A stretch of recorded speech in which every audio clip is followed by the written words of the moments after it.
Okay, guys, so today we have a story, okay? So this is a story that's pretty close to my heart, you know?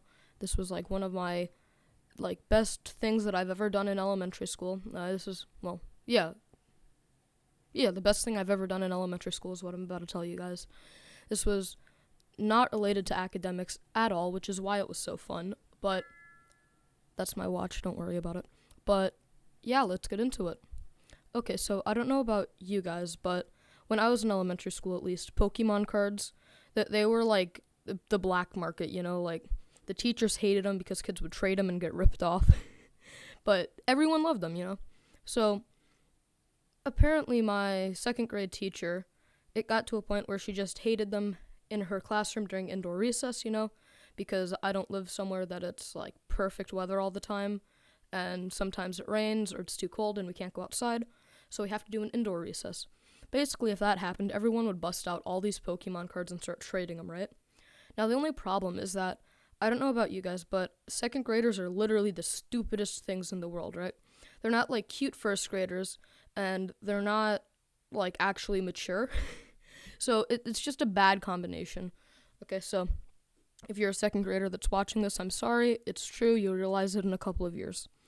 But basically, this teacher just hated fun so much, so she banned it. She banned fun, She banned all fun. But me and my friends were like, but we want to play Pokemon, Like, we want to trade cards, That's the fun part. So I had this friend that we did this, like, fish decorating thing. My school was really weird. They had a lot of weird things they had us do. But we both volunteered to do that together, right? So that's how we met, We just kind of hit it off from there.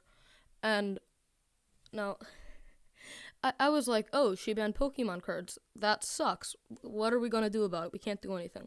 But he's like, hey, come with me. So I'm like, oh, yes, this is one of my best friends. I will follow him blindly because I have no other reason to not trust this man entirely.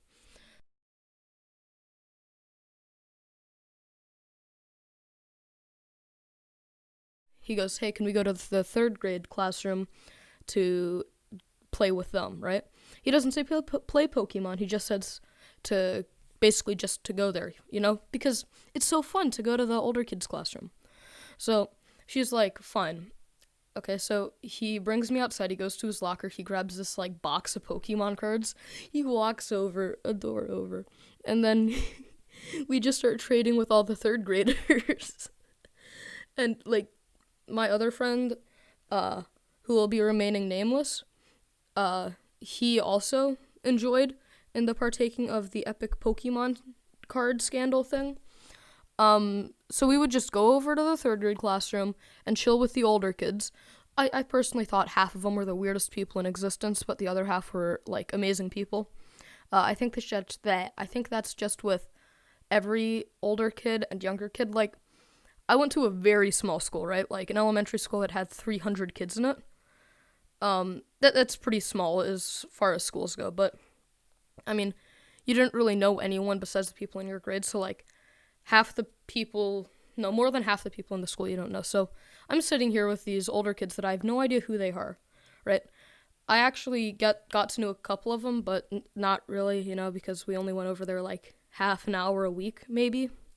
But basically, whenever there was an indoor recess, me and my friend would lie to our teacher's face, grab our Pokemon cards, and go start trading them because she banned them in her classroom. Um, I'm not sure whether to be proud of that or somewhat just, but yeah, that's the story of how, well, that's not all of it, but yeah, I'm pretty sure she ended up finding out, to be completely honest, because it wasn't like we were hiding it. My elementary school, there were two classrooms on both sides of a hallway, and there was the door, and then there was like two glass panels, and the teachers usually left the doors open. So and we were trading Pokemon cards in front of this door, right? So I'm pretty sure my teacher could see, like, really clearly that we were just partaking in the illegal trading of Pokemon, because we're all idiots and don't know that a card that's worth $20 shouldn't be traded for a card that's worth 10 cents, And I mean, to be fair, like, half the kids, or no, like a third of the kids who actually did do the Pokemon card thing, they had brain cells and knew, like, an EX is better than an energy card. Wow, they had brains. But then, like, the other 2/3 that just joined in after it just didn't have brain cells, It was like, my brother's friend, on a side note. So, a couple years later, there was this whole, like, fake Pokemon card thing because kids just wanted rare cards, so they would go on eBay and buy, like, 100, like, super rare cards for, like, $5. They were all fakes. But in my neighborhood, I was, like, the person who could actually tell them apart, I'm, like, the guy at a pawn shop that tells you if your great aunt's vase is, like, Egyptian or fake, I'm kind of that guy. I don't know why I used that example. That was a weird example. But, oh well. So, there was this one kid who my brother was hanging out with, right? My younger brother. So, this kid, these two other kids in the neighborhood, they got a ton of these fake cards, right?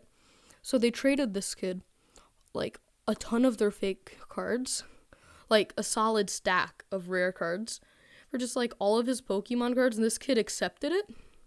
And then his dad got super pissed because, like, apparently he bought him this thing of $50 worth of Pokemon cards, which I don't know why you just do that to your kid. It's like, what?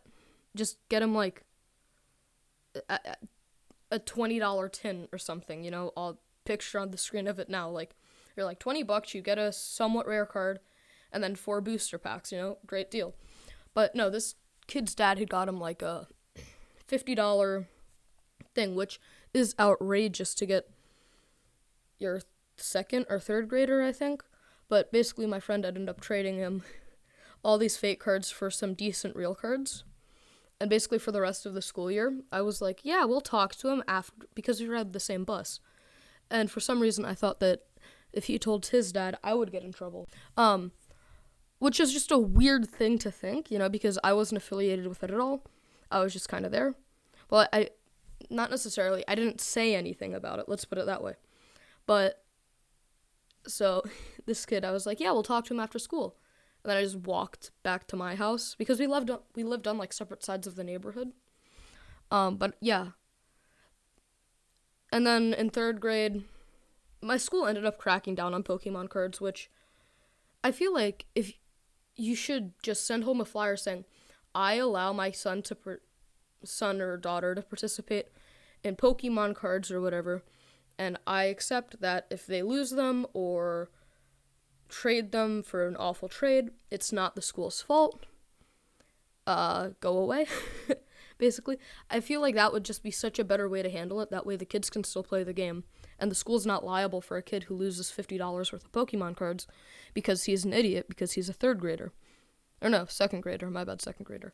But, yeah, that's going to do it for the story of how my friend got me into lying to the teacher's face, which, I mean, it's not that bad, but we were 2nd graders, okay? It felt really naughty to just go over to the next classroom and pretend that we were just hanging out with the kids. And then how this other kid got scammed out of, like, $50 of Pokemon cards. I'm sorry, my brother's in the background. He just got home. I'm ending the video there. Peace.